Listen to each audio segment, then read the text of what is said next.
right, so I'm back from my deload week. So I took all last week off. We went to the river with the family. That was a lot of fun doing that. And while I was on vacation from the gym, I did enjoy myself and I ate dinner with my family and I didn't hold back. I ate what I wanted to eat and I did what I wanted to do. During the day, I stuck to my diet for the most part, did probably 70% of my diet during the day, but in the evenings, I just kind of ate whatever I wanted.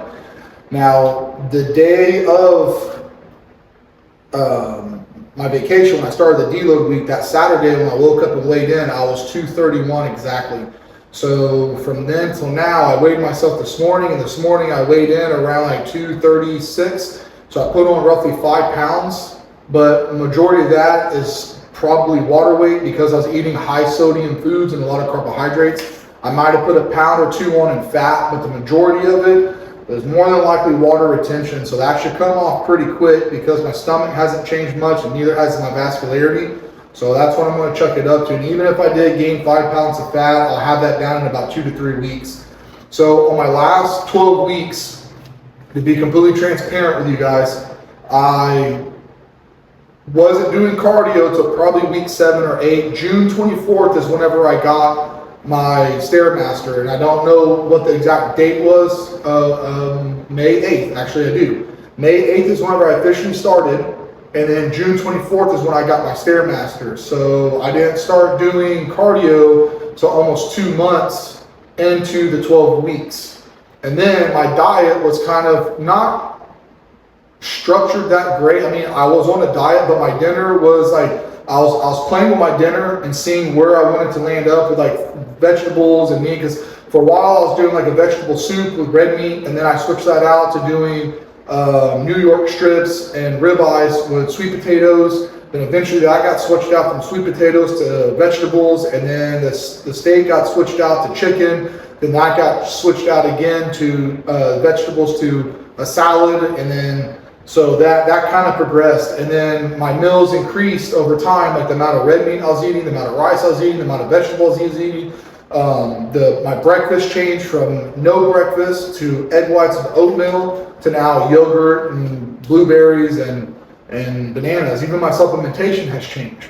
So it's evolved over the last 12 weeks, and I think I've really honed it in for what I need to do. So the first 12 weeks was kind of like a trial by fire to figure out where I wanted to be at. So now I know exactly where I want to be at. I took my week off. I'm coming in this 12 weeks right out the gate 100% on my diet, doing the exact diet that I left off from, starting up on, which was working great for me. My cardio is pretty much 10 to 20 minute walks during the day and about 12 to 15 minutes on a Stairmaster at night doing intervals. I'm going to work out 6 days a week. Same thing. I work out the whole body twice a week. And then I do 16 sets per body part, so 32 sets total, 16 sets per workout, 32 sets for the whole shebang for the week. Okay, so this is Richard, for those of you who don't know. Richard is 285? Yeah, So 285.4 today.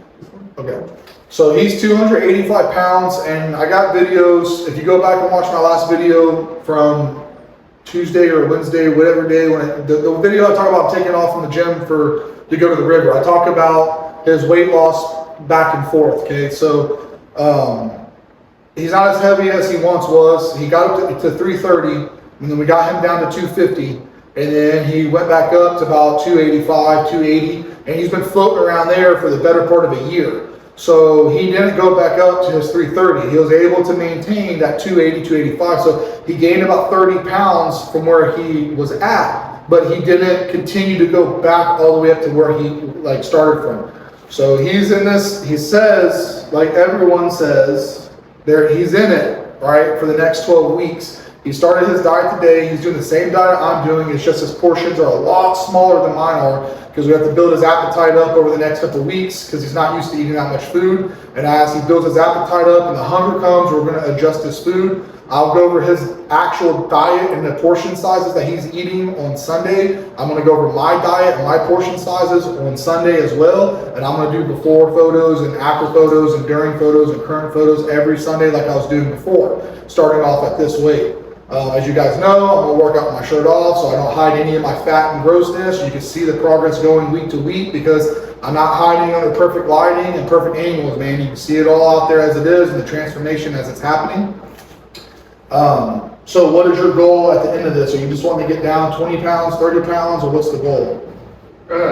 Healthier lifestyle overall. Like I've always had slightly elevated, I guess, blood pressure, which I would like to level out to see if that's just where I'm at or if it does go down some. It's also like when I got down to the 255 from where I was at originally the first time, it was just everything was easier. Or so to continue past that this time would be the goal, and just to maintain that for life, kind of not like relapse really like I did before. Yeah, I got you. So you heard it straight from him. So the whole thing is he wants to be healthier, get his blood pressure down. But at the end of the day, it's about looking better, feeling better. The better you look, the better you feel. The better you feel, the more you want to keep on feeling better. The more you want to keep on looking better, right? Because at the end of the day, nobody wants to be fat and gross. I don't care who's out there that says I'm comfortable being fat and gross. Yeah, you've settled for being fat and gross, and that's great. I mean, that's good that you can wake up every morning and say, hey, you know, I'm fat and gross and I'm okay with it. I live this lifestyle, and that's great. But if anybody out there had the chance and the opportunity to say, well, do you want to continue to be fat and gross? Or if you could flip a switch and change to look like this, would you change bodies?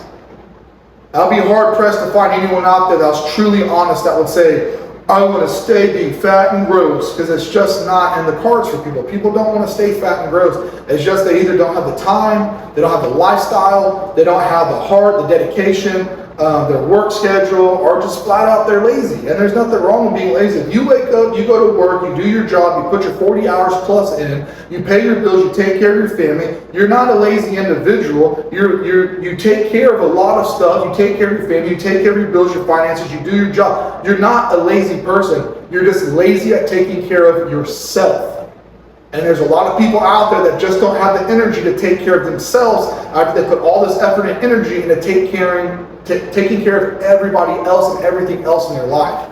So it's a priority thing, man. A lot of people just don't want to take care. They put themselves on the back burner, man. And it sucks that life happens and it gets that way, because sometimes you just get tired and you need a break. And the break you take is from taking care of yourself. And that's your downtime. I could go to the gym and work out, or I can have some downtime. And there's nothing wrong with that lifestyle. That's the lifestyle you choose, but it's just not my lifestyle that I'm choosing. So, is there anything else you want to add to this, or anything you want to? No, so far so good. How was your meals today, being on that first day? First day they weren't bad. Like I did the yogurt and everything this morning. That was good. Did my 3 meals at work. Later on, I'll do the yogurt and fruit again, which I'm looking forward to. Yeah, as of right now, like the meals are smaller, but I get one every 3 hours roughly, so I don't have any issues with hunger or anything like that as of yet, but we'll see where that's at in like another week or two. It'll change in a week, about maybe like 8-9 days. You'll start getting a lot more hungry between meals. Your body has to get rid of all that waste. And once you get rid of all that stored waste inside of you, and that swelling and bloating goes down, it allows your stomach to be able to expand without being so restricted from all the bloating and all the swelling and all the inflammation. Inflammation is the biggest destroyer of like your appetite. And the problem is people are so swollen with inflammation and gastric distress and bloating that they don't feel hungry for hours. Then when they finally feel hungry, they're hungry and they overeat dramatically, and they wickedly overeat, and it causes them to bloat, be distended, and hurt. Then they don't eat for hours on end again. And it's just a vicious cycle. And then that's why people say like, oh, eat fruit, eat vegetables, because it's a lot of volume, a little calories that fills you up. No, a lot of vegetables bloat. They ferment your stomach. It causes bloating.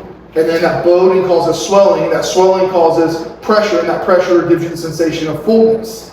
And that's why you don't eat when you eat a lot of vegetables, because it destroys your appetite. But the problem is with vegetables, because they ferment, you get gassy, you get burpy, you get heartburn, you can start getting cramps and just be all all freaking day long. It's bad. Then that could upset your appetite to the point that you don't even actually eat the food that you need to eat to progress. Fruits and vegetables are great, but they're not the best thing for you whenever you're trying to manipulate your body to lose weight, because they can actually be counterproductive for building muscle mass and putting on size and strength. Not saying they're bad for you, but they can be counterproductive for goals that you have, because they can make it more difficult for you to eat the amounts of food that you need to eat. And then what you're eating is not bad, it's just it's not nutriently as dense. And that's where multivitamin comes in, and you get all your micronutrients and multivitamin, and you can cheat per se, because I don't want to eat 35 different kinds of vegetables throughout the day to hit all my micronutrients. I'd rather just take a pill and be done with it. Or you can eat your vitamin, you can eat your vegetables, or I could take a pill, you know. All right, well that's it for our rant. So welcome Richard to the channel, and let's see if we can't get him some really good results over the next 12 weeks, and then hopefully this 12 weeks I'll have my 6-pack at the end of this one, which actually my next deload week falls on Halloween week. So I'll be able to put on something skimpy. I'm thinking like maybe a nurse outfit.